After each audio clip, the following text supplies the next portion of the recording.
Professional wrestling is the one true sport. Other sports have their share of intense, dramatic moments, but nothing can compare with professional wrestling.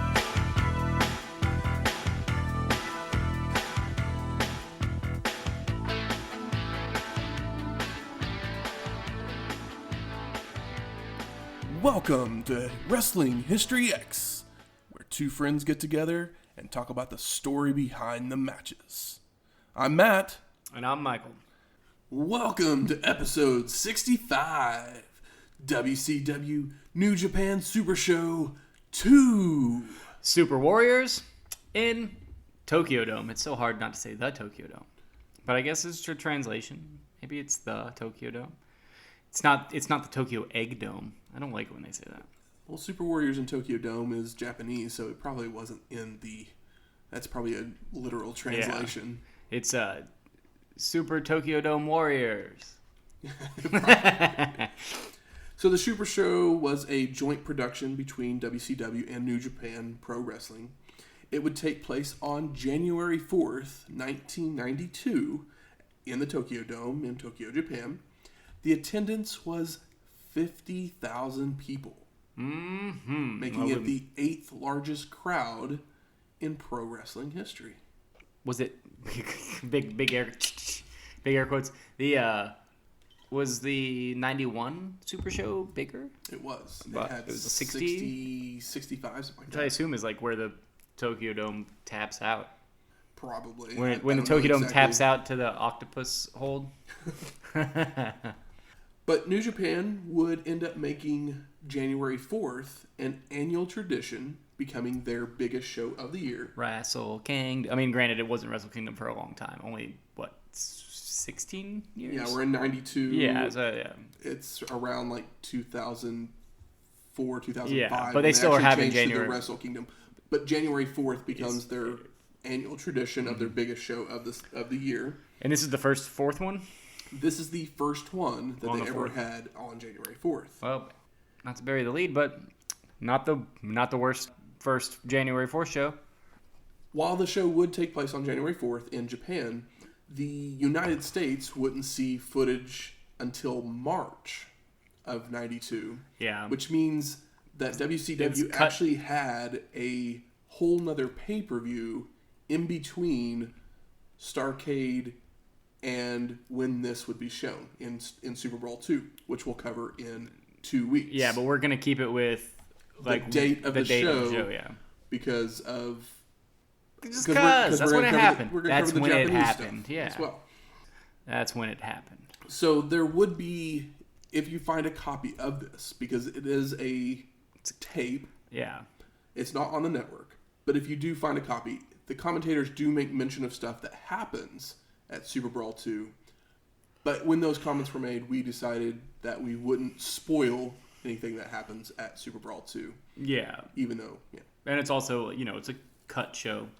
Like, they take out some of the matches that are specifically Japanese wrestlers or whatever.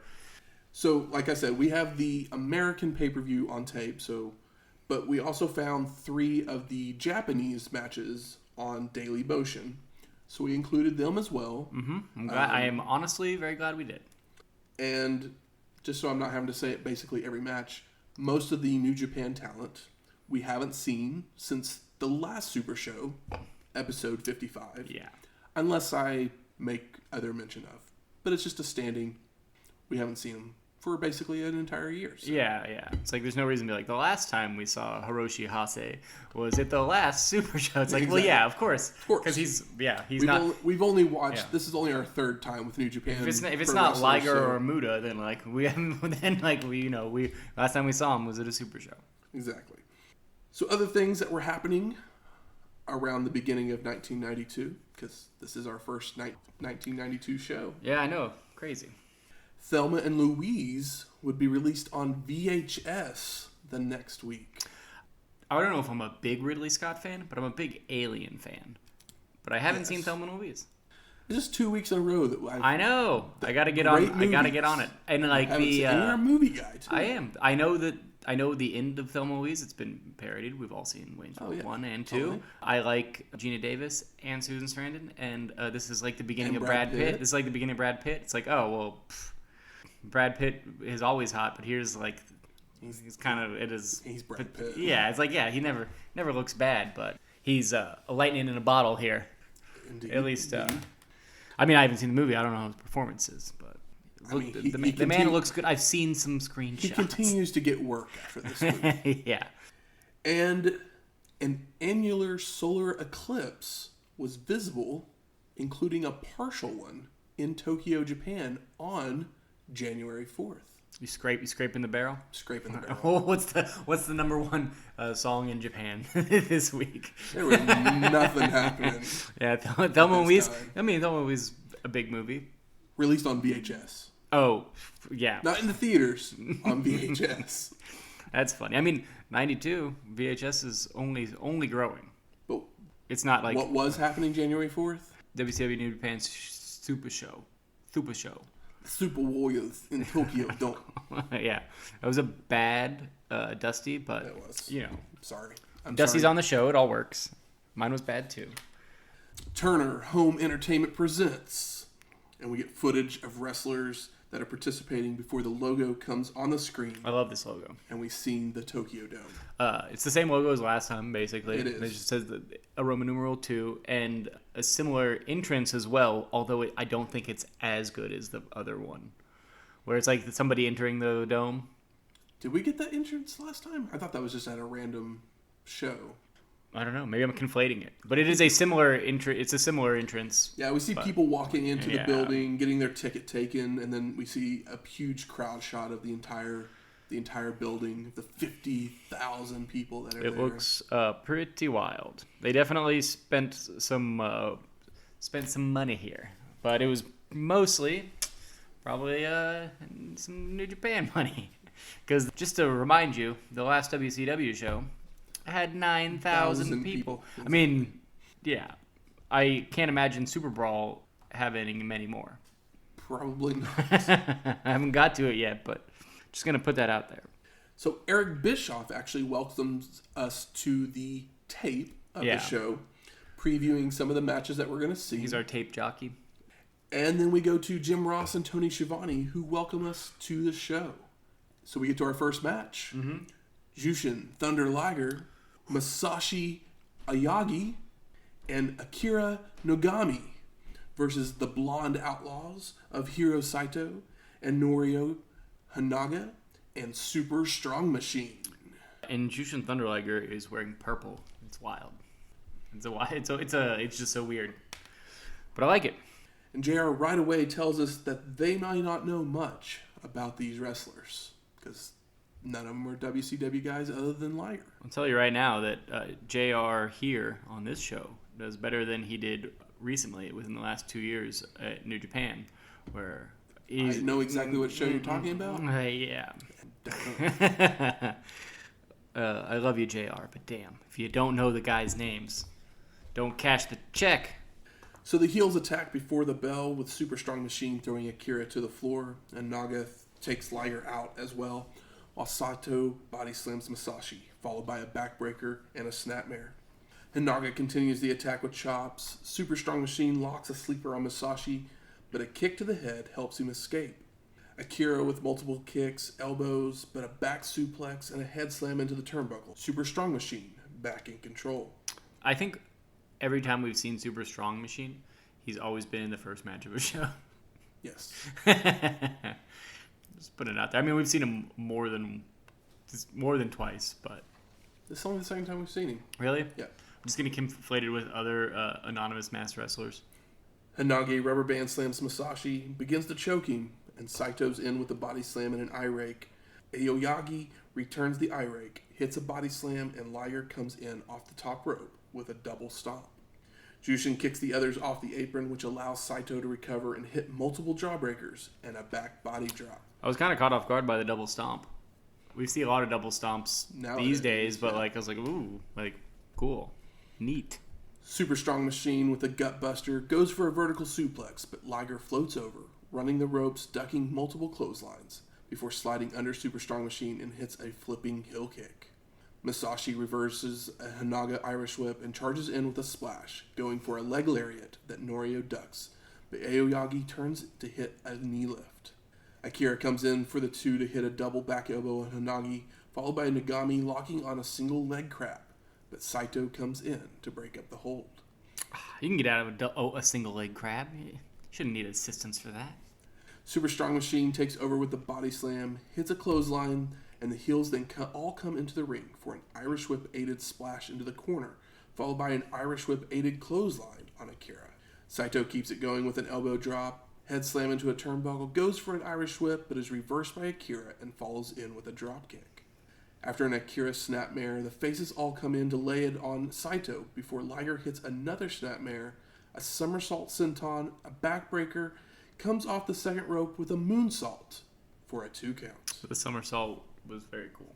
Liger runs Saito's head into Masashi's boot, who then tags in to deliver many elbows and kicks, turns Hiro over into a Boston Crab, but Saito is able to grab the ropes to break the hold. Snapmare body slam by Masashi. Akira comes in off the top rope with an elbow drop, begins stretching him, and turns it into an ab stretch, but Saito hip tosses Nogami off, making his way to his corner for a tag, when Akira stops him, pulling him back to the middle of the ring and locking in the single leg crab once again, which Super Strong Machine comes in with a headbutt to break up the hold. What is the deal with Japanese wrestlers just always being better and at like mat wrestling? Because even like great American mat wrestlers, like even not guys that aren't even like great Japanese like or like highly regarded Japanese wrestlers, their mat game is always just better and more believable. Because they have to live in that dojo 24/7. I guess so. For many All I'm saying years. is like, was Stu Hart really that great? I mean, a lot of those guys know what they're doing as well. Yeah, I know, but it's just one of those things. Like, it always just seems a little bit more believable, more fluid. I think maybe the Americans got lazy and just kept doing the reverse chin lock. It's not the style that they're going to work in America, I basically. know, but it's the style that I want and need. So I'm glad to be here. Liger and Akira with a wishbone. Jushin goes for an Irish whip that is reversed by Saito, who hits a spine buster. Super Strong Machine with a vertical suplex. Elbow drop on Liger. Honaga and Saito with a double team flapjack of Jushin. Norio goes up to the top rope, but Liger is there to meet him, only for Saito to hit him from behind to knock Jushin to the mat. Honaga then comes off with a flying clothesline for a 2 count. Goes for an Irish whip that's reversed by Liger, who hits a tilt-a-whirl backbreaker. I mean, he's going to do it. Jushin places Honaga up on the top rope and climbs up as well, hitting a super butterfly suplex. I was wondering what that was called. I was like, oh, it's kind of a fisherman suplex-ish. It's butterfly suplex. Butterfly suplex. You learn things. Akira locks on a full Nelson, only for Honaga to escape with a low blow, slamming Nogami's head into Super Strong Machine's knee, who then continues with chokes and punches. Super Strong Machine then lifts Akira while Honaga comes off the top rope for the spike pile driver and multiple 2 counts. Masashi comes in with multiple chops and kicks on Super Strong Machine. Liger and Akira then return the spike pile driver to Super Strong Machine as well. So the spike is off somebody assisting you off the top. Correct. Okay, I was thinking, what do they call the pile driver that like Terry Funk does? Like the fallback one that looks really sloppy. What is that called? Is that just a pile driver? Just a pile driver. And it's like the tombstone pile driver is the one where you drop to the knees. Yeah. But there's something special about those fallback. I always call them fallback pile drivers because like you know what it is. But I wasn't sure if those actually had a name. I guess it's probably the original pile driver. Yeah. The other one looks cleaner, but there's something sloppy about the other one that's probably more dangerous, but it just makes it look worse. I think the fallback one's safer than the You think so? tombstone. Really? Yeah. Because usually The other one's, it's not straight back, yeah. Because if you're falling back, you can close your legs and the head just hits your legs. Okay. While with the tombstone, it's if you're a not lot more holding, if you're not holding them high enough, You're going to make me throw up thinking about it. that head can hit. It's hurt many people. I like the fallback one better. I do too. It adds more realism, I feel like. Yeah. And that was the pile driver corner. Jushin goes for a scoop slam, but Super Strong Machine blocks and hits a power slam. Saito's in with a vertical suplex. Honaga in also for them to try the double team flapjack again, but this time Liger double drop kicks them both. You can't pull one over on a superhero. It's going to learn. Masashi with a series of kicks on Saito and Super Strong Machine until the machine catches a foot and clotheslines Aoyagi to the mat. Super Strong Machine goes up to the top rope after a body slam, coming off with a falling headbutt that misses, and then Liger comes flying in with a headbutt of his own. Akira also comes off the top rope with a missile drop kick on Super Strong Machine, a drop kick on Saito, goes for an Irish whip that's reversed, and Hiro then back body drops Nogami. But Honaga catches him for them to deliver a double team power bomb for a near fall. Saito with a senton. All 6 men jump in the ring to brawl for a moment before Honaga and Super Strong Machine toss Liger and Masashi to the floor. Saito then hits a body slam on Akira, comes off the second rope with a senton for the pin, and No! Liger makes the save. Akira then reverses a waistlock and hits the dragon suplex for the pin and the win. Fun 6-man tag to start us off. Yeah, I think so too. There's not a lot of tension, but there's a lot of good high spots. Could have been a little bit shorter, but better than anything that we watched on the last show. Yeah. So moving on, we got quite the banger. So our second match, the Enforcers of Arn Anderson and Larry Zbyszko. The Cruncher. Exactly. Versus Michiyoshi Ohara and Shiro Koshinaka. So I found out that Ohara was still actually a young lion at this point. I was curious about that. I didn't look it up, but I was going to ask you because I knew you'd have the answer. But I had that vibe because they're talking about how young he is. He obviously looks young. He's kind of got the buzz cut. He's not wearing the black trunks, but this was a long time ago. I don't know what they were doing with young lions then, and maybe they didn't do excursions. Maybe you just leveled up, and this is his first time where he gets to but also this guy has so much energy and is just buzzing from this crowd. But I mean, how can you not be buzzing from 50,000 people and also get to be in the ring with Arn Anderson and Larry Zbyszko, who you can have a good match with. So Arn goes in for a handshake, but Koshinaka waves him away, which I was like, Arn's the one that's gonna be the good guy here? I was like, all right. I mean, as JR said early in this show, that they always want a athletic contest. So sports-based presentation. Exactly. The heels are still they want to win, and they at least have a monochrome of respect for the fact that this is an athletic contest. And they're in a different country. They're the guests. Arn Anderson isn't drawing 50,000 people, whether we think he should or not. He should. Yeah, but that never happened. Put the belt on. But that never happened. He would. Yeah, put the belt on him now. Why not? What's going on in AEW? Who cares? Put it on Arn Anderson.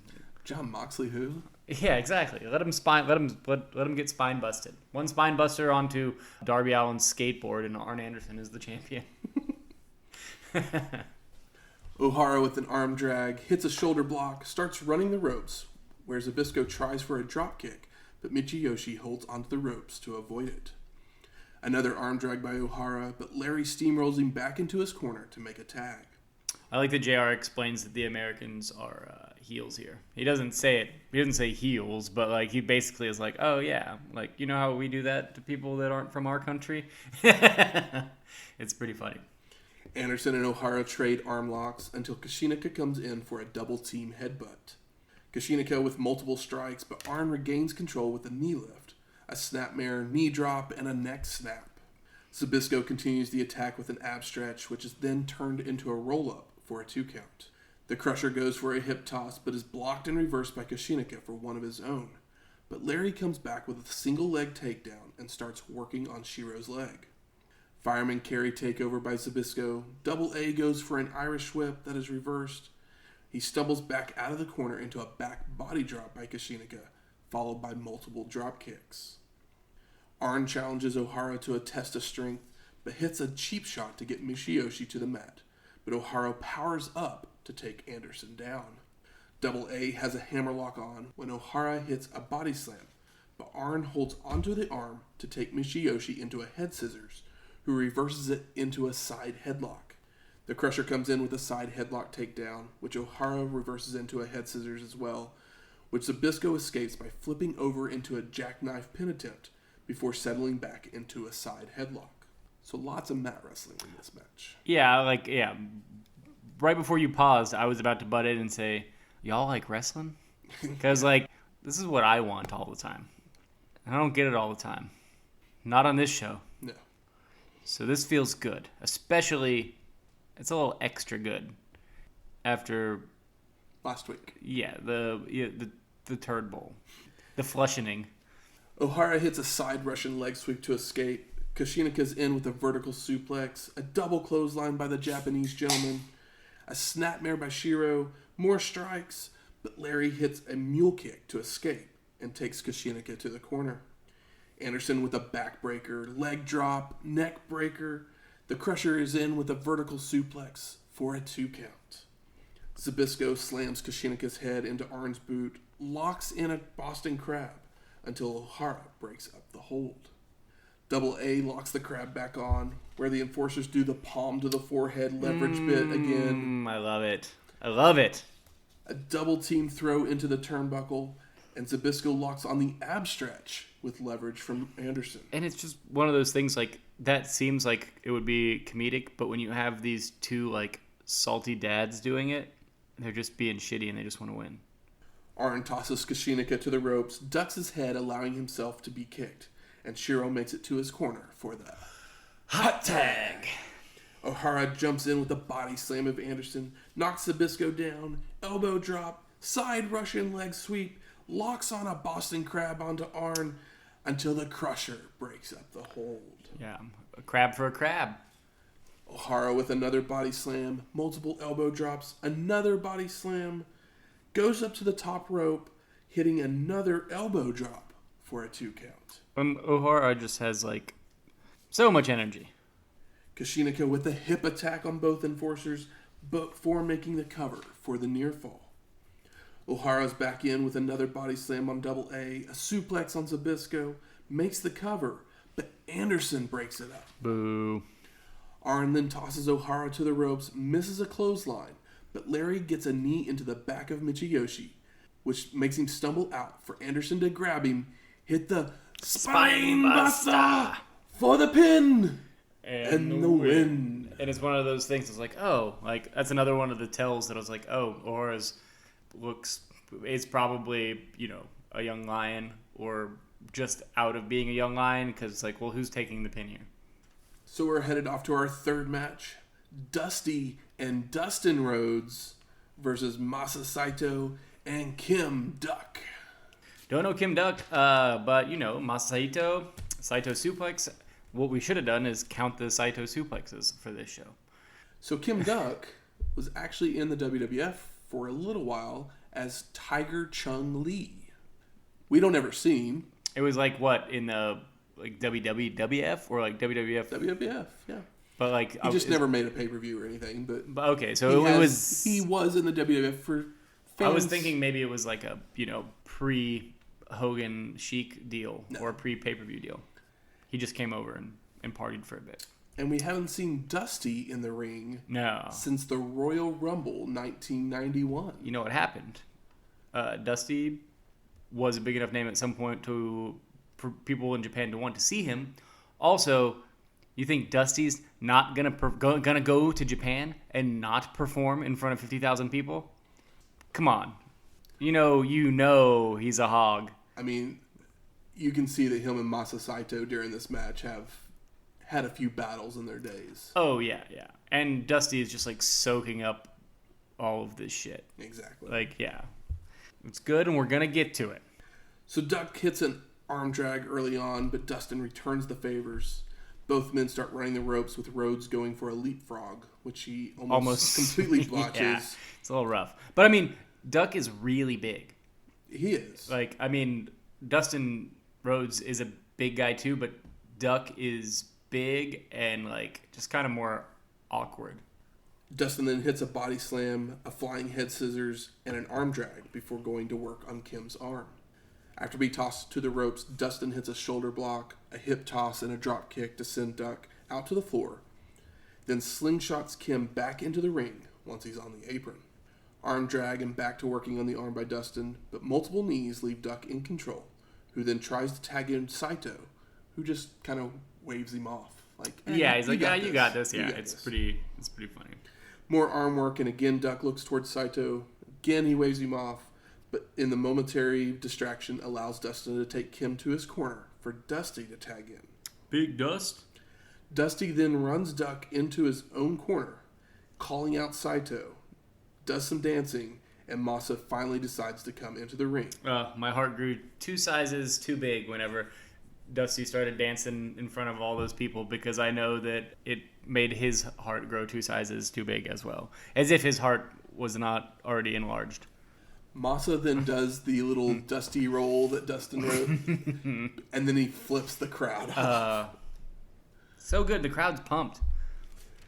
Dusty hits the bionic elbow, tosses Saito out on the rampway, where he body slams him and hits an elbow drop.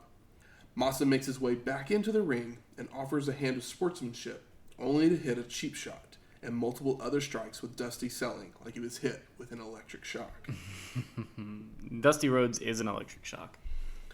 Saito with an arm lock on Rhodes, but Dusty goes for multiple headbutts to escape, only to fall down because of Masa's hard head. He's got a tough one. Dusty finally tosses Saito to the ropes, hits a back elbow, chops, more bionic elbows, and a vertical suplex for a 2 count. Baby. Ducks in with a series of strikes, locks on a trap hold. Saito's then in... I mean, look at Duck. Can he do much that's not a trap hold? Saito's then in for some double team action. Kim is holding Dusty and Masa goes for a clothesline, only for Rhodes to move out of the way, and Duck takes the blow. Dustin's in with a flying clothesline on Saito, double noggin knocker on the 2 men, but gets stuck in his opponent's corner with them overwhelming him with several chops, a double vertical suplex, and Duck hits a pile driver for a near fall. Dustin's then tossed to the ropes and ducks a clothesline, coming back with a crossbody that Kim ducks, which sends Rhodes out to the ramp. Dusty comes over to keep anyone from coming out to attack him. Back in the ring, another vertical suplex and a trap hold by Duck.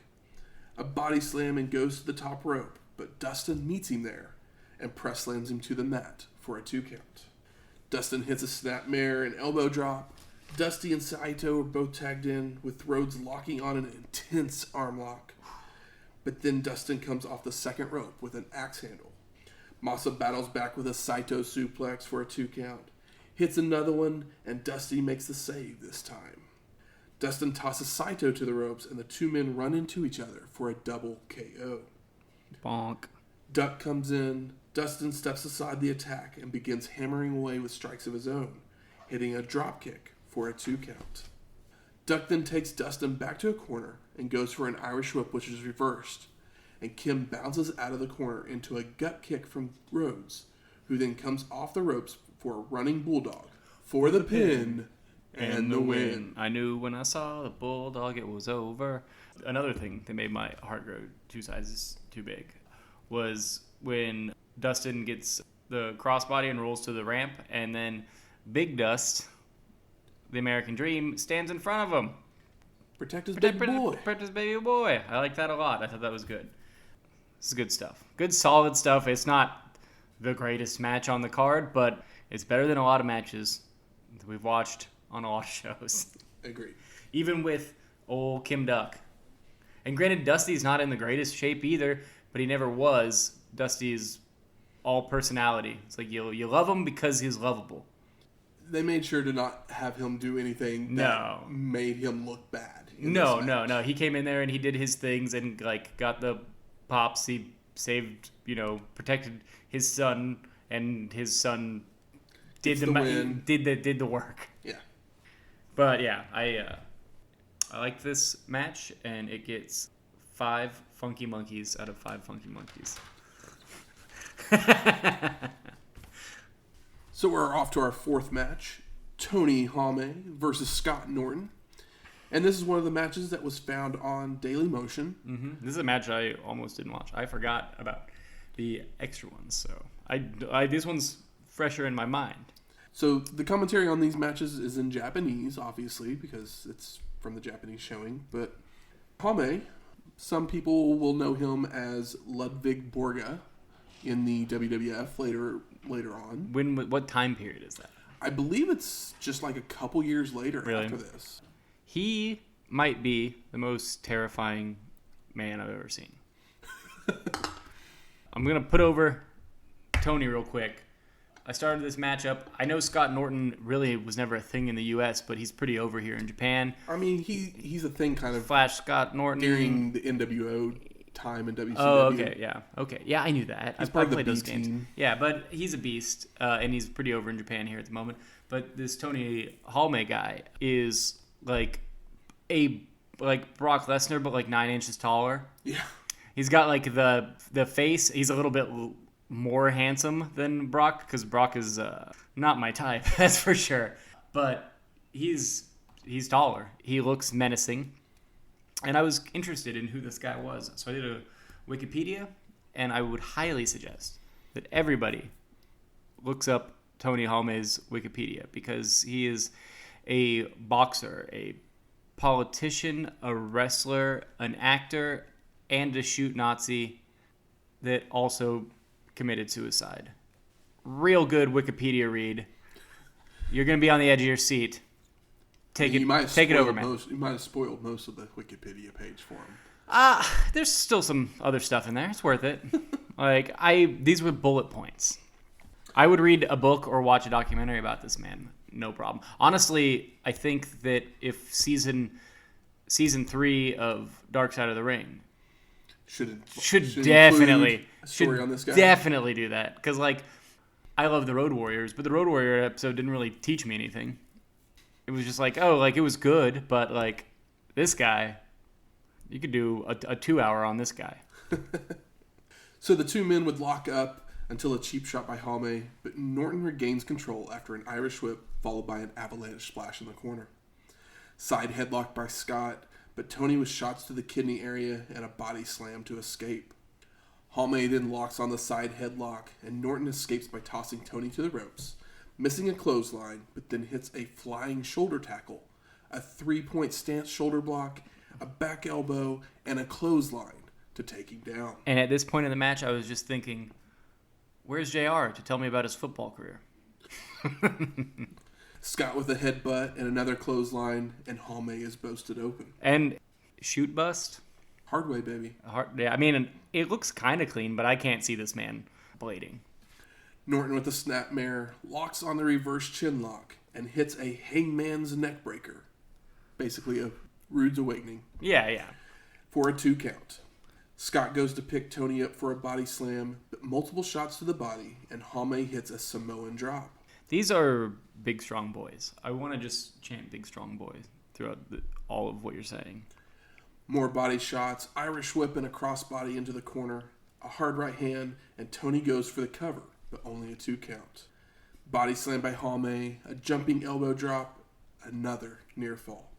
Norton ducks a short arm clothesline, retaliates with a clothesline, and a backdrop of his own for a 2 count. Scott then tosses Tony to the ropes, hitting a spine buster, a short arm clothesline. Rainmaker! Goes up to the top rope. Halme is up, yanking on the ropes to crotch Norton. That's the one spot that stinks, because it's so bad looking. The yank on the ropes? Yeah. It's like he just drops down. It doesn't sell the nut shot very well, and it's obviously it didn't shake him. It just those are always kind of shoddy, but this one is just kind of eye roll. And the rest of the match, these guys are legitimately laying in on each other. Yeah. So that kind of is the one thing that took away from this this match that should be big strong boys. Big strong boys. Tony then press slams Scott to the mat, goes up to the top rope to hit a flying clothesline for the pin and the win. I didn't think Tony was going to win, but I can see them trying to put Tony over as a big old shit heel. I mean, he's a big dude. He's terrifying. I want to put him over. I honestly would like to. I want to go back and watch some Tony Halme matches from wherever. Probably not the ones where he has to do gimmick matches in WWF. I'm sure that those don't look like this did. And I want something that looks a little bit more like this. So we're off to our fifth match. Shinya Hashimoto versus Bill Kazmaier. And this match was also on Daily Motion. Honestly, if you get this tape, if you find a copy of this tape, I'm sure the tape is probably streaming on Daily Motion too. The US Probably, tape. it might be. But these extra Daily Motion matches that we found are real hard hitting. Yeah. Just saying, they're hard hitting, and none of them are too long for you to not watch. I promise they will only add to the enjoyment of the show. Exactly. Because I forgot about these, and then like an hour before Matt showed up, I knocked him out, and I was like, oh man, like I'm kind of into all of this. That being said, Bill, he's got new shorts. But we last saw Shinya at Violent Storm in Koguki-Con, which was our G1 Climax final from last year, which was episode 58. Yeah, and Shinya Hashimoto, of course, is Great. Yeah, he's great. He's our thick kicker with the sideburns and the long hair. Kind of got a little bit of some bangs going on. Yeah. So we actually joined this match in progress as Kaz is wrenching Shinya's arm with the rope, kicking him in the small of the back. I really like Kazmaier's use of holding somebody in the ropes here. Seemed kind of unique and believable. We get a backdrop and a backbreaker by Bill, followed by a clothesline and a power slam for a 2 count. Kazmaier locks on the bear hug, but Shinya fights his way out, only for Bill to lift him up into a torture rack. But Hashimoto again fights his way out. And I like how Hashimoto like sells the bear hug by like kind of gagging. He does like a choke, like, and I was like, oh man, I haven't seen anybody really do that before. Good on you for putting over Bill. Kaz calls for the torture rack again, goes to lifting, but Shinya escapes immediately, taking down Bill with multiple leg sweeps. And these leg sweeps are straight out of Mortal Kombat. Yeah. They are like picturesque Mortal Kombat leg sweeps. Hashimoto with multiple kicks, a hip toss, a headbutt, multiple spinning heel kicks to finally get Kaz down for a 2 count. Shinya then plants Kazmaier with a DDT for another near fall, and then hits a jumping spike DDT for the pin. Oh my god. And the win. That running DDT, it's like he freezes in the middle of the air because these men are so big. Yeah. They time slows down, and it's like I mean, to make another Mortal Kombat reference, it's like a fatality. From he just legitimately finish it. Yeah, time stops as soon as he wraps his arm around his head, laying vertically in the air, and then he drops it in. Incredible. 5 minutes of kind of awesome, and then Kaz does a post-match beatdown. I believe that's what happens. So we go to our 6th match: Big Van Vader versus El Gigante. El Gigante. So the 2 men continuously lock up to start, back and forth with strikes. But Vader ends up doing more damage, followed by an avalanche splash. Vader does leave his mask on the ramp, just a heads up. Multiple kicks by Vader. Also, my first note before this match even started was, this should be quick. Hopefully. God willing. An elbow drop, hits a splash to the mat, a headbutt, more clubbing forearms, and goes for another avalanche splash. But Gigante gets a big boot up. The Giants, with multiple strikes, locks on the claw, but Vader makes it to the rope to break the hold, but then runs into a clothesline. Gigante, with a shoulder block, sends Vader over the top rope to the ramp, and the Giant hits a headbutt, more clubbing forearms, but Vader hits back with right hands and multiple avalanche splashes. The 2 men continue to brawl on the ramp when the ref calls for the bell, and a double count out. They got to 20. I mean, what are you going to do?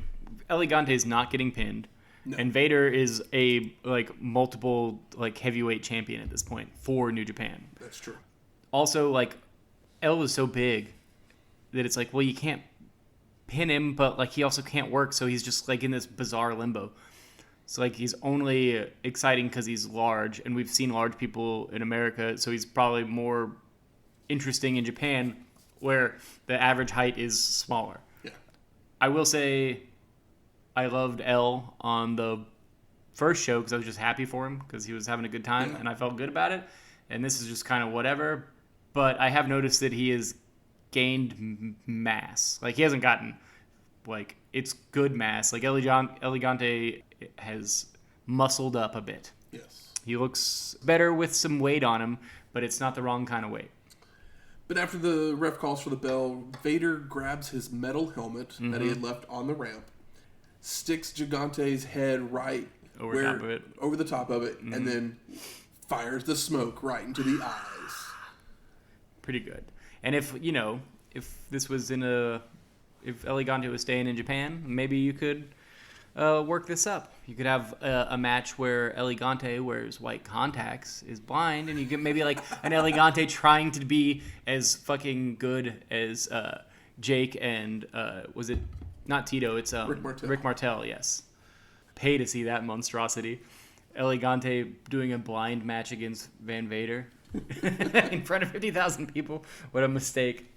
It just sounds like a horrible idea. Yeah, I love it. So our 7th match, Antonio Inoki. The Chin. Versus Hiroshi Hase. Not the Chin, but Hiroshi Hase. Whew. So this match we also found on Daily Motion. And I know we've talked about Inoki before on the Dusty Finish. Yeah.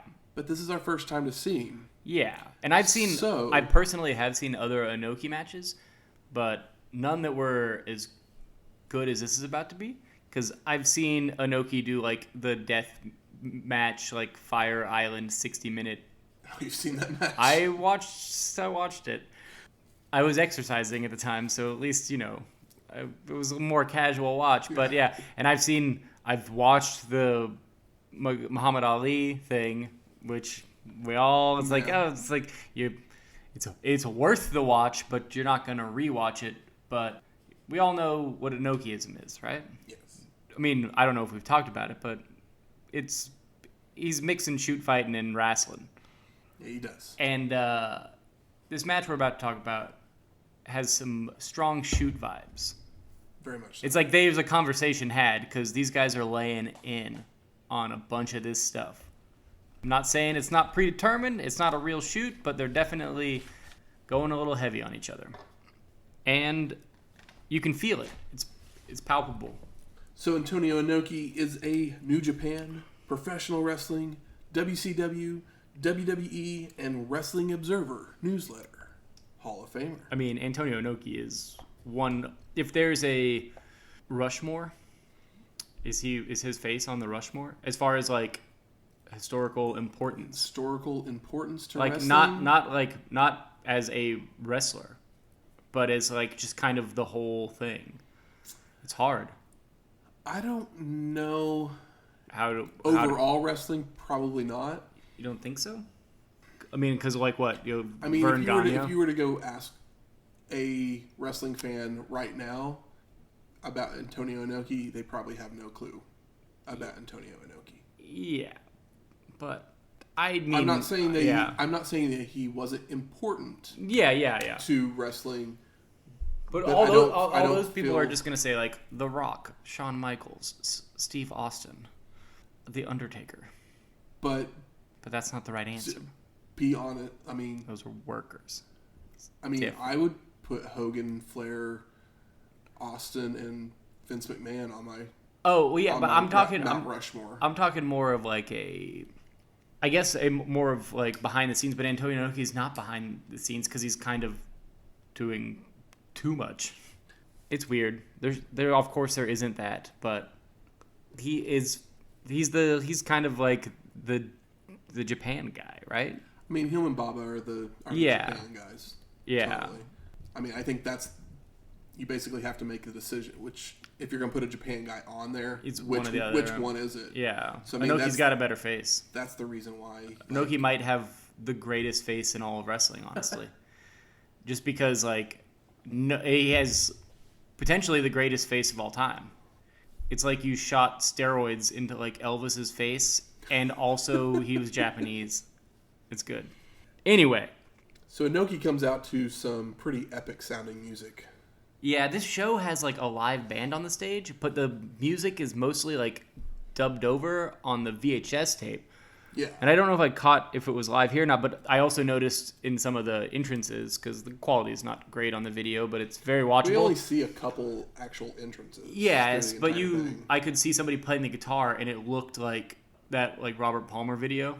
Yeah. And I was like, I don't think that person's playing the guitar, but also there's like somebody playing a drum kit up there that's like huge. So like you can't. It's probably easier to fake a guitar from far away than somebody playing the drums. Like, you know what I mean? So I'm not sure what's going on. So we jump forward after the wrestling announcements to see Hase controlling the arm before taking Inoki over with a belly-to-belly suplex. Hiroshi goes for a snapmare, but is blocked, and Antonio locks on a sleeper hold, which Hase sells like he passes out after only a second in the hold. And, like, the Inoki's, like, unwillingness to, like, sell moves makes them not that he's not selling them, but they look more real because you can like feel the weight of these guys doing these things to each other because it's not as crisp. It doesn't feel like it feels less Jackie Chan and more MMA in look. Mm-hmm. I just felt every single like punch of this match, and I found it really impressive. Some young lions give Hase some water, which he then spits at Inoki. So Antonio hits a flipping heel kick, a backdrop, and a double underhook suplex for a 2 count. Inoki tries for the sleeper again, but Hiroshi makes it to the ropes to break the hold. Slaps by Antonio, but Hase retaliates with several headbutts to take Inoki to the mat. Headbutts, oh my. Antonio is back up with right hands, kicks, puts a leg lock on, but Hiroshi reverses it into an Indian deathlock, which then Inoki counters with a chin lock. Yeah, kind of has like still in the hold. It has like it's like he Hase kind of turns it to like a STF-ish thing, right? It's the Indian deathlock. It's the Indian deathlock. Noodle lock, Indian deathlock kind of thing. I was trying to figure out exactly what it was, but I was like, well, STF is the first thing in my head. The legs are in like an STF, but then they bridge over backwards and grab the head or forehead. So Inoki's tied up like that, but then he works his way into, while he's being in, like he's in a neck hold and being stretched, he's put Hase in a neck hold that's also very believable to break it, and it's incredible. Antonio then rolls them over and puts the Indian deathlock on Hase as well, very briefly. It's quick, they're back up, but it's like the way more mat wrestling. Yes. Damn it. Hiroshi then hits 3 twisting uranagis, which are rock bottoms. Yeah. For the pin. No! Inoki kicks out. What I also love that these guys are like, they'll do a move and it looks fucking brutal, and then they'll just do it again like 3 times in a row, like, and it's just like, that's what I need to do to put this guy down. Hase then hits a 4th uranagi, but doesn't make the cover. Tries for a 5th one, but Antonio blocks and wrenches on Hiroshi's arm, followed by an enziguri, and goes for the sleeper, only to release him to hit another enziguri. He just threw the sleeper on there to like make sure he could get the next fucking kick to the head. Inoki then puts on the octopus lock, or manjigatami for our Japanese friends. Okay. But Hase makes it to the ropes to break the hold. Antonio then hits a couple more enziguris before putting the octopus lock. A couple more enziguris, but these enziguris are brutal. Inoki is the creator of the enziguri. Yeah, and it looks the guy who came up with it. And I will honestly say his look the best because they look the most real. They look like somebody kicked somebody in the head. But he locks the octopus hold on once again for the submission and the win. I'm so glad I didn't forget these matches because this rocked my world. This was a great match. Does this not feel like a fucking fight? Yeah. Like, we love like current New Japan because of sports-based presentation, because we can get lost in it, but it doesn't even look as brutal and as like as real as this does. No. Yeah, this looks incredible, and this has kind of sold me on the I don't like the idea of people going in there and hurting each other. Wrestling is the whole idea is to make it look real and not hurt them, but then you see something like this and you're just like, well, I don't know how I feel anymore because I want to see this a lot. Yeah. And the crowd, of course, obviously was nuts. It was Inoki and Hase. This could have been the main event. Yeah. And but it wasn't for a title, right? No. Yeah. There's no belts on the line. Yeah. So this was just kind of just an event. It's like a special singles match. Yeah. Man, everyone pump me up. Eric Bischoff then tells us about Wrestle War 91, previews the next match. But we will cover Wrestle War 91 in about 4 weeks. So join us then as well. Yeah. Hopefully it's good. Hopefully it's good. I say that every time I start these things up. I mean, if WCW stays on this 2-on, 2-off, then are we counting this as a WCW show? Or are we counting this as a New Japan show? Well, I mean, I'm going to go New Japan because it's in Japan, and the reason that this show is so good is because it's Japanese guys versus... And here, one of the reasons the show is so good is then these two Japanese guys. Then that should mean that Wrestle War is a good show. Hopefully. Because it's...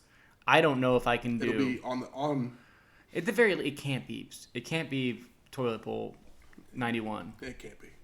But it might be. Don't talk to me like that. I have no clue. Yeah, I know. I know you haven't watched it yet, and... Whew.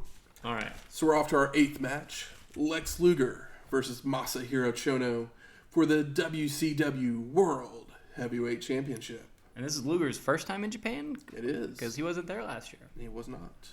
And we haven't seen Chono since Violent Storm, which was episode 58. I mentioned that earlier. But... So the two men lock up to start with no one gaining an advantage. Of course Chono's going to get the pop. Of course. Until Lex gains control with a side headlock and a shoulder block, followed by a military press slam. Luger starts running the ropes and ducks a Chono clothesline, coming back, but Masahiro with a drop toe hold and locks on the STF, only for Lex to make it to the ropes very quickly. Yeah, you got to. I mean, I said STF earlier, but Masahiro Chono is the STF. Yes. So, if you didn't know, that's all him. The two go for a test of strength, taking Chono down to his knees, but escapes with a knee lift and a suplex. Arm wrenches, hammer locks, drop toe holds, more arm wrenches, all between the two until a knee lift by Luger gains control. Lex is running the ropes, taken down with a hip toss and an arm drag right into an arm lock, where Masahiro working the arm. Luger is Irish whipped into the corner. Chono charges in while Lex charges out, and Masahiro goes to the mat for a 2 count. I think this was a botch, by the way. Yeah, it was a little sloppy. This is a very good match, but had its moments. That wasn't the best one. Luger with multiple kicks tosses Chono to the corner and charges in, but Masahiro moves out of the way for Lex to hit the turnbuckle chest first, followed by another arm drag into an arm lock. Eye rake by Luger, Irish whip that's reversed, but Lex charges out with a clothesline to take Chono down. Luger hits a rubber band slam, another clothesline, and a vertical suplex for a 2 count. Masahiro's back on his feet with several strikes, a leaping kick, back suplex, goes to run the ropes, but Lex catches him with a power slam and a DDT. Ugh. Wild ass DDT. This is the first time we've seen Lex do a DDT, right? I think he's hit one before. Really? Yeah. It's not... It's not one of his normal moves. No. Luger calls for the torture rack and picks up Chono, but Masahiro escapes and pulls Lex over with a backslide pin attempt for a 2 count. Masahiro then, with a running big boot, locks on the single leg crab before turning it into the STF, and again Luger crawls his way to the ropes to break the hold. Chono continues the attack with a running forearm, goes to the top rope, connecting with a flying shoulder block. Masahiro charges in with a clothesline.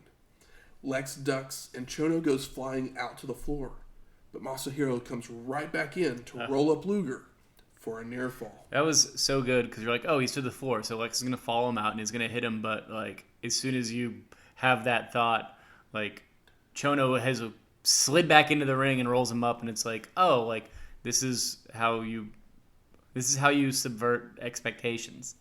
It doesn't have to be that complicated. Chono's up arguing with the ref, so Lex comes in from behind to cradle him up for a 2 count as well. Liger then goes for a body slam, but Masahiro reverses it into one more roll-up that gets another 2 count. Chono then with a headbutt goes up to the top rope and comes off with a flying shoulder block once again, but Lex sidesteps him. Liger then picks Masahiro up into the torture rack, but they get too close to the ropes where they both end up crashing over to the floor. Yeah, wiggle your way out, Chono. Lex continues the attack, running Chono into a guardrail, puts him into the torture rack again while still on the floor. Liger rolls in at the count of 11, and Masahiro is struggling to get to his feet, but makes it back in just in time. I think he comes in at the 18. Lex then goes for a vertical suplex, but Chono floats over, only for Liger to hit a mule kick low blow. Lex then comes off the second rope with a double axe handle for the pin and the win. Boo! I mean, Lex won from the low blow, so like it still protects Chono, but I was bummed about the low blow. I mean, Luger's not our world's greatest heel, but he's trying.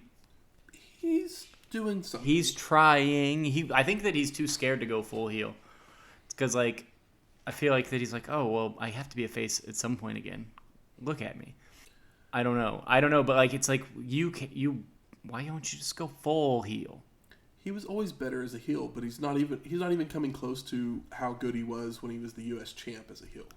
Yeah, no, not at all. Maybe he's whatever. He killed Miss Elizabeth. Fuck him. You can cut that if you need to. So we go to our 9th match.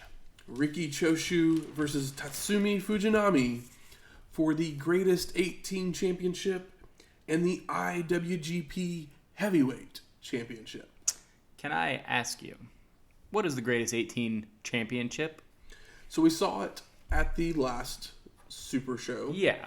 It was the first time that it like actually was between. I think it was like its kind of first debut, time, or maybe the first time it was defended. Greatest 18 was designed to be basically like their Hall of Fame type thing, and it was a championship to honor that. So it's basically like if you've been around, if you have dad status, this is the dad status like banger belt. I mean, I don't know. Like I don't know how to put it. I mean, Choshu's the only person that's had the belt at all at this point. So yeah. I mean, it has been defended over the years since we've seen him. It's not like it was just like that one time and then it's like it's a ceremony. He has defended it. They're not never 6-man. No. So the last time we saw Fujinami was at Super Brawl 1, which was episode 56, and Choshu at Violent Storm, which was episode 58. So this match starts up, lots of lockups, side headlocks, arm locks, reverse chin locks to start, until Choshu hits a fireman's carry slam. They kick it up with that good mat. We get a test of strength next, a drop toe hold into a headlock by Riki, and is tossed to the ropes, but then hits a shoulder block and goes back to the reverse chin lock. Fujinami has Choshu backed into a corner and then slaps him out of frustration. Hell yeah. Tatsumi with a shoulder block and a body slam goes for the cover, but Riki is in the ropes. Fujinami with a snapmare, a reverse chin lock, but Choshu retaliates with a back suplex and a knee lift to the midsection. Riki with the double leg takedown looks to lock on the Scorpion Deathlock, but it takes him a minute to get Tatsumi fully turned over, but Choshu just relinquishes the hold and begins to fire away with kicks. Fujinami catches one of the kicks, takes Riki down to the mat to lock on the Scorpion Deathlock himself, or the Sasa Origatami. Oh. That's for our Japanese fans again. Oh, does it mean, is it... But Choshu makes it to the rope to break the hold. Tatsumi with several kicks, a drop kick, locks on a side headlock, which Riki tries to escape with a back suplex, but Fujinami turns over to land on top of Choshu. Tatsumi goes up to the top rope, coming off with a gorilla knee drop, hits a pile driver, a snapmare, goes for the dragon sleeper, but again, Riki makes it to the ropes. Fujinami then locks on a sleeper before switching it to the dragon sleeper, but Choshu slips out. Tatsumi then locks on the octopus hold, which Ricky powers out of, only for Fujinami to hit a body slam, go up to the top rope, but Choshu meets him there to hit a superplex, going to run the ropes, only to run into a dropkick from Tatsumi for a 2 count. Fujinami with an Okada roll, but never gets on top, ends up going to the side headlock, only for Ricky to hit multiple back suplexes and multiple lariats for the pin and the win. I feel like that moved too quick. Talking about it, because when I was watching it, I was just like hanging on everything. So this would make Ricky Choshu and new. Wild. This match rules, and I feel like I don't have a lot to say about how good it is outside of that. You should just watch it. That like Deathlock 3-part process, like when he steps over and like stomps and you can just like feel the mat shake, is like one of the greatest things ever. It was like a chef's kiss. I was like, my God. So this would actually be the last time that we see the Greatest 18 Championship for over 20 years. Just because is it become like the TV title? The title would end up being discarded by the end of the year. Oh, really? Because basically they had basically just unified it here in this match. Yeah. I mean, duh. And so... like, it doesn't mean anything anymore. Exactly. What you do is you, like, make it like an add-on. So it's like when you buy the Power Rangers toys and you have to make, like, a Mecha Zord or whatever it's called. The Mecha Greatest 18 IWGP Heavyweight Championship. Or when, like, girls have their, like, engagement ring, but it's also, like, kind of, like, one and the same of their, you know, it ties into the other one. So you have your Greatest 18 and it just, like, locks on. So we're headed off to our 10th match. So, yeah, the last one wasn't our main event. I guess this is kind of co-main events. Kind of wild that... I mean, I think probably on the actual show... Oh, you think so? The IWGP Heavyweight Championship was probably the main event. Because I think there's another video that's out there that actually does have it last. Yeah. But since we have the American pay-per-view version, the match that went on last... Well, I just... and what's on Wikipedia shows us that okay, our 10th match is the main event. I mean, you would think that that's probably in the right order, but I don't know. There was also a 12... Can you imagine there being a 12-minute title exchange in New Japan at this point in time? At this point in time, no, but they used to do it all the time. Yeah, I mean, 12 minutes, you can have a great match in 12 minutes. That match proved that. Yeah. Like, yeah. But I'm willing to believe that this is the last one, this Sting, Muta, Steiners. But so, as you mentioned, our 10th match, Sting and the Great Muta versus the Steiner brothers. Of Rick and Scott Steiner, as if you didn't know. So, as the Steiners make their way to the ring, you can see this is the rock band you were talking about. Yeah. It's a girl rock band playing in the background. Yeah, I could see that there was a girl playing a green guitar, but outside of that, I was like, because everyone's so spread apart. Like, this is like a couple girls up there. Yeah, it's a pretty, like, I mean, it's the Tokyo Dome. Yeah. It's a really big place. Like, there's 50,000 They're coming people out there. of center field and making their way down this huge long ramp to where second base is. Mm-hmm. Usually. So, yeah, it's quite a ways out there. Yeah. Dancers and a gymnast lead Muta out to the ring. Oh, yeah. There's glitter for Sting. And Sting, of course, Muta's going to come out last because he's Muta. But Sting gets, like, this weird glitter stuff coming out. And then before Muta comes out, there's, like, some, like, parkour, like, you know, flippy guys come out and do flippy stuff. They probably could get a job at AEW tomorrow.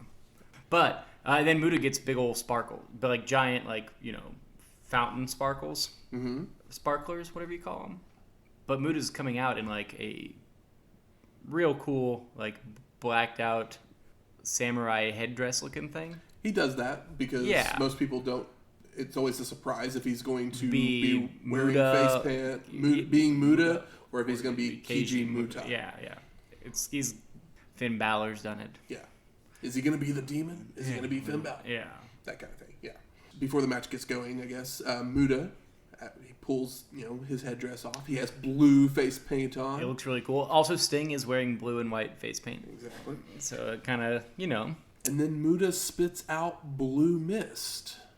Pretty cool. Pretty cool. I was expecting green because, whatever. As well. Green or red, but blue, that's the first time I've seen Muta spit blue mist. I think that's the only time I've seen blue mist. I think so, too.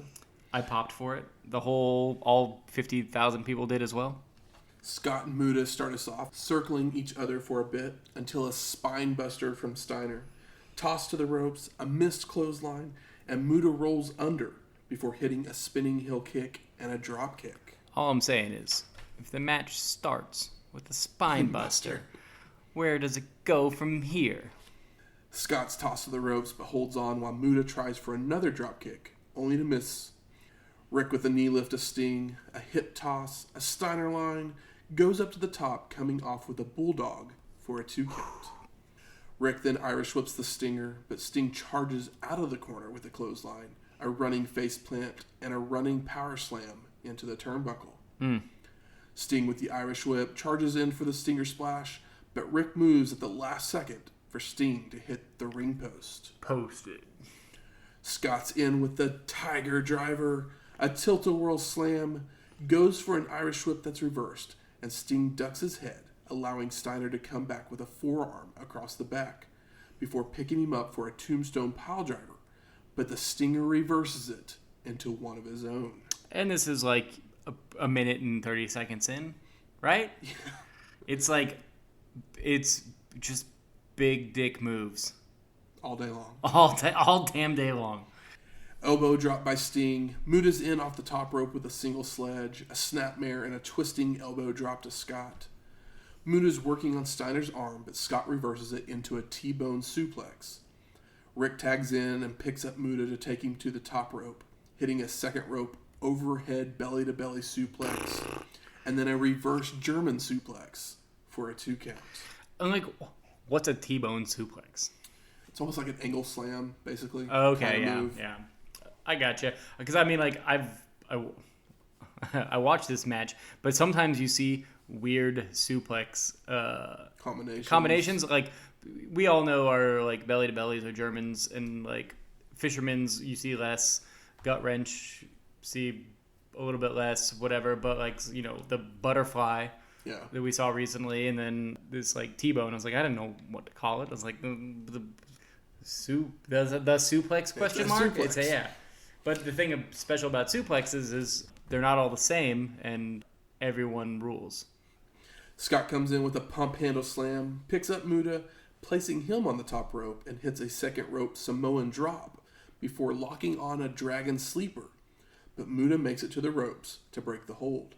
Scott picks Muta up onto his shoulder while Rick climbs to the top rope and comes off with an elbow for a near fall. Rick then hits the running power slam into the turnbuckle on Muta. Scott's in with a belly-to-belly suplex before throwing Muta out to the floor, where Rick hits a belly-to-belly suplex there. When they slam him like upside down, like gut into the turnbuckle, rough. It's just so rough. Once back in the ring, Scott tosses Muta to the ropes, who ducks a clothesline, and Muta hits a German suplex of his own before making the tag. Muta is the Sam Houston of this match. He is just getting beat to shit because he's Muta and he's always gonna he's gonna be over. Plus everybody here like almost like the Steiners are like almost double his weight. Yeah. Anyway, and Sting, still has 50 pounds on him probably. Sting's in with a flurry of offense, Irish whipping Rick to the corner before hitting the Stinger splash. Muta follows with a handspring back elbow. But no! Rick catches him and delivers another German suplex, making the cover, but Sting breaks it up. I popped so hard for that because, like, who would have thought that he's gonna get caught? They're in Japan. He came out last. He's bumping his ass off. You think this is where it turns around and Muta gets some shit in, but Muta is that guy. Yeah. He is that bitch. He's willing to put it over for the paycheck.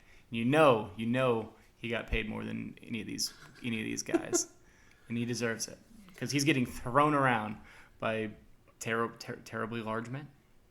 All 4 men are brawling inside the ring. Sting Irish whips Rick hard into the turnbuckle. Scott goes for an Irish whip on Muta, but is reversed, and Sting joins him in delivering a double team faceplant, followed by the Stinger press slamming Muta onto Rick, sending them both over the top rope to the floor. Sting then comes off the top rope with a tope onto Rick, but Scott's there to brawl with the Stinger, when Muta comes flying through the ropes with a plancha to take him down. Sting and Muta roll back. Kind of like our Liger spot from earlier. Yeah. It's like, oh, okay, here you are.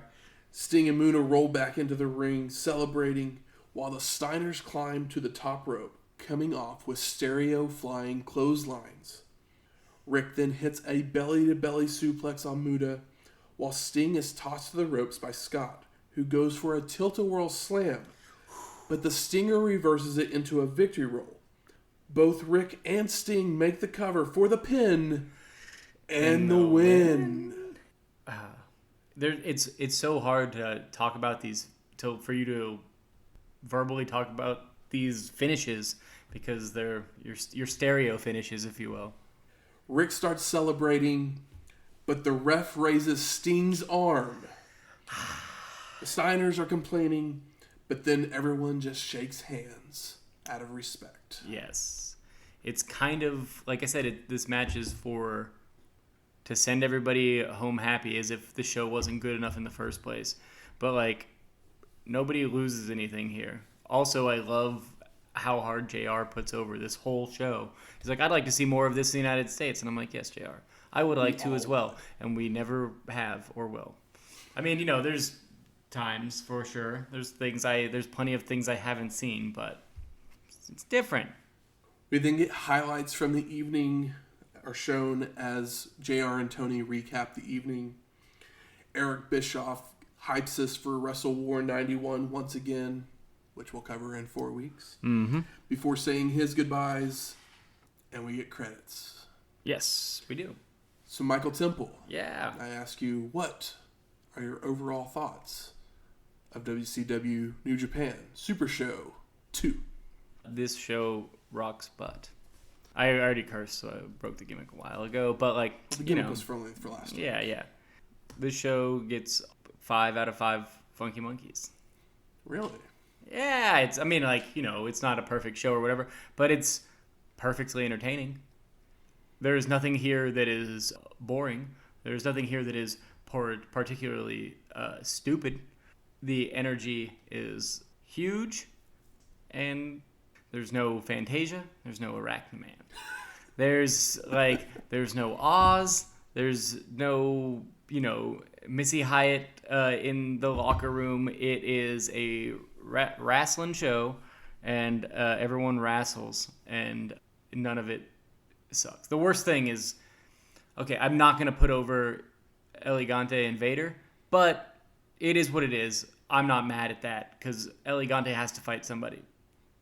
He's big, he's tall, he's a thing. But, outside of that, the rest of the show is good. And there's plenty of matches on the show that I would show somebody that isn't necessarily into wrestling, this main event being one of them. Because it is just full on a real ass kicking. So I usually write my thoughts down before we show up, just so I'm not lost in. Yeah, I basically kind of just finished the show. And when I first watched this, I was kind of like, it was a good show, but nothing was absolutely spectacular for me. I mean, yeah, I'm listening. But I'm listening.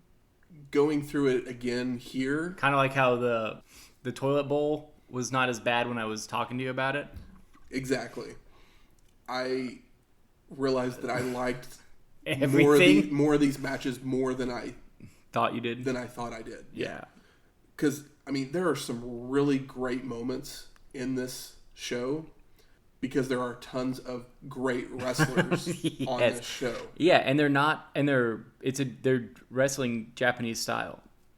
A lot of them are, yes. Even every match is a Japanese style, with the exception of like. We agree that Vader and Gigante is the worst match. Yeah, but it gets the pass because it's the shortest, and it only exists to have El Gigante there because he got a pretty big pop last time, and they don't know what to do with him.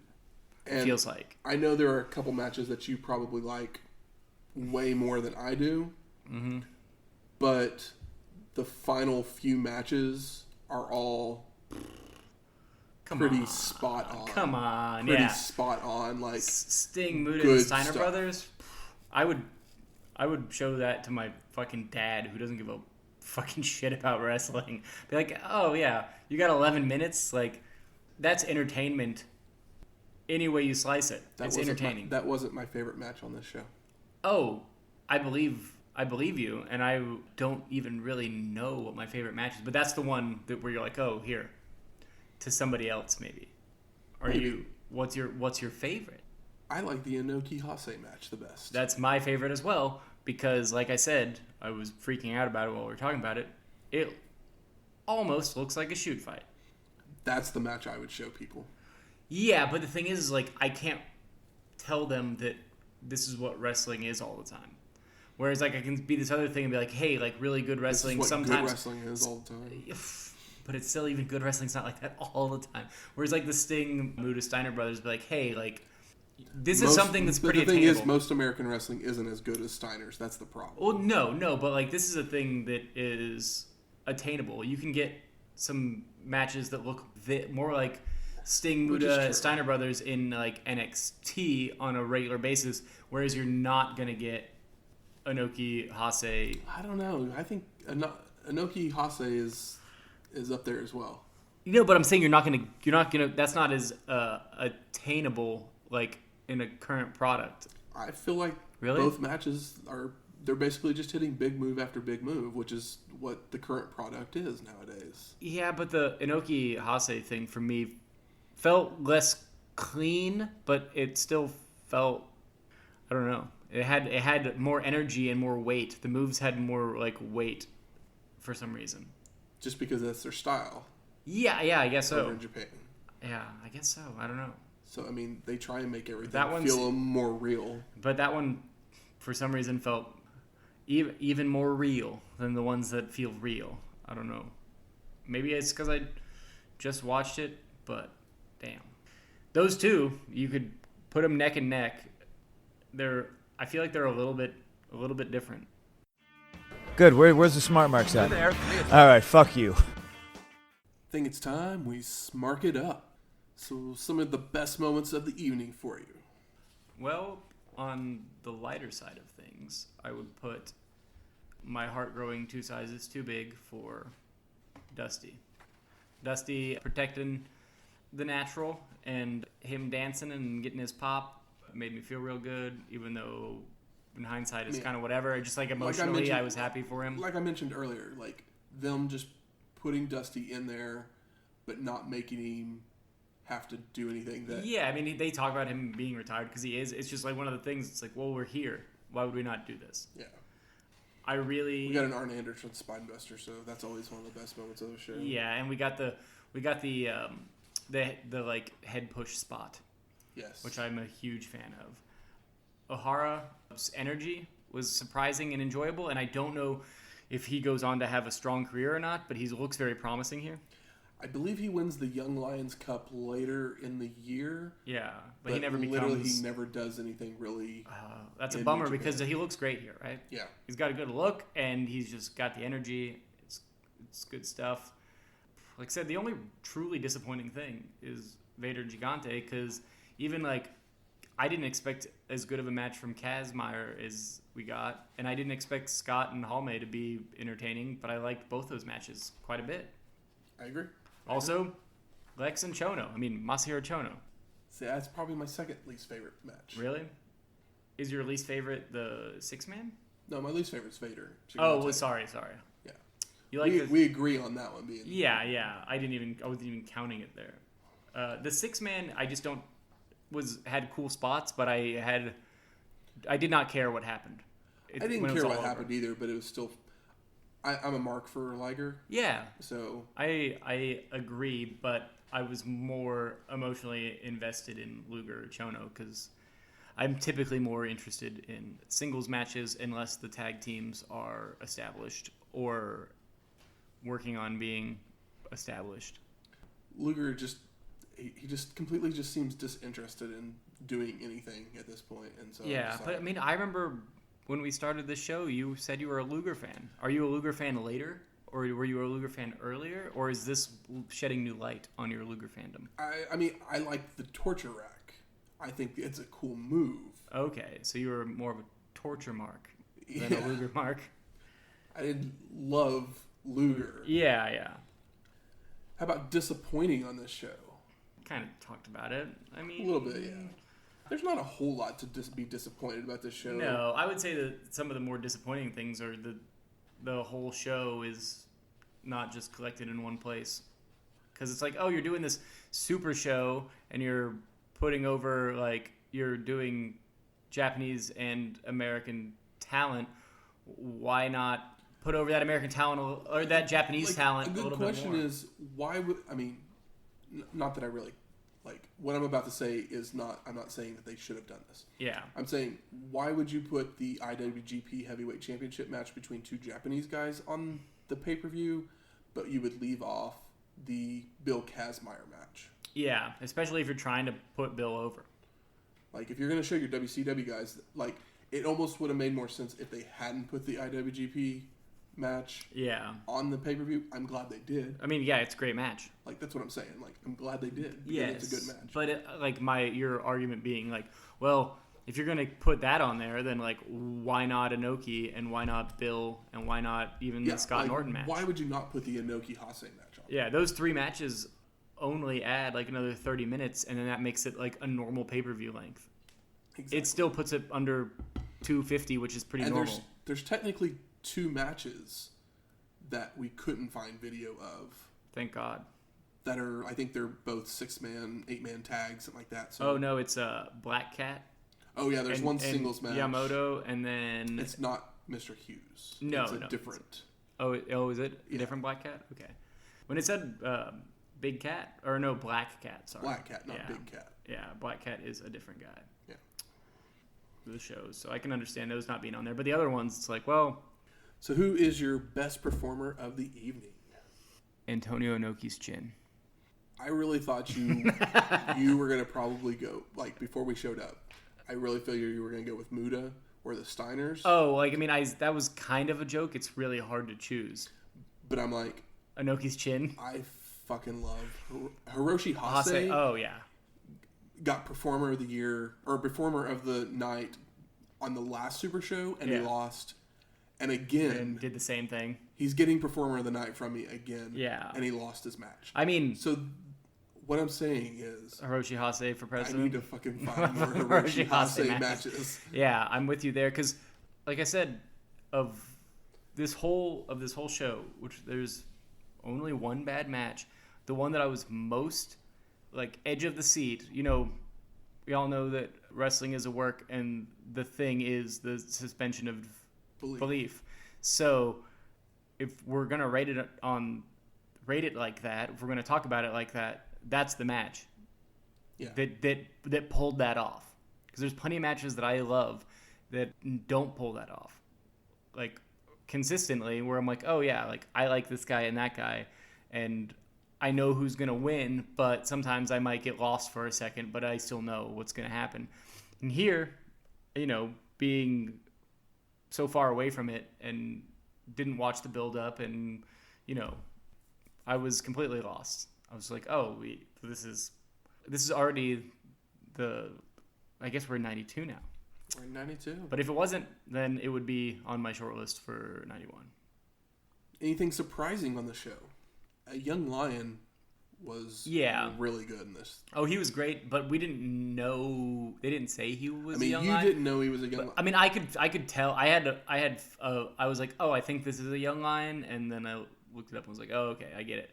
But you know, you kind of knew, but he was also not wearing black trunks. And blah, blah. I'm surprised they showed us a IWGP Heavyweight title change.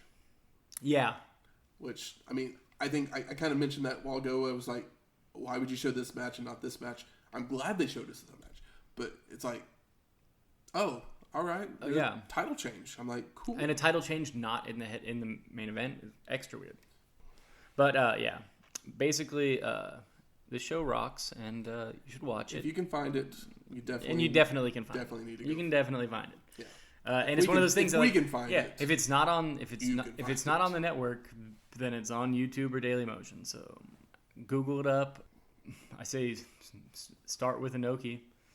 Hit your Choshu and your Steiners, and go from there. And now for a look back even further into the history of wrestling. The dusty finish. Harley Race had come back from Japan in 1979, again as NWA World's Heavyweight Champion. So when he decided to go back in 1980, Giant Baba had to have another chance at the belt. So on September 4th, 1980, after many near falls, Baba would hit the reverse bulldog to regain the belt for the third time in Saga, Japan. Again, Race was determined not to leave Japan without the championship around his waist when he headed back to the States. So the two men would meet 5 days later in Atsu, where Harley would hit an early piledriver to gain control of the match. But after missing a top rope headbutt, Baba would make a comeback until he would head to the top rope, only for Race to crotch him. Giant Baba would fall to the mat, and Harley would cover him for the victory and to start his fifth reign, which would give him the most reigns ever as NWA World's Heavyweight Champion. Harley Race would hold onto the title for over 7 months until he met a wildfire he couldn't put out. Tommy Rich? Man, I kind of want to see this Baba match. It's weird. It's like, well, the tension sounds good. The way you built it up sounds good.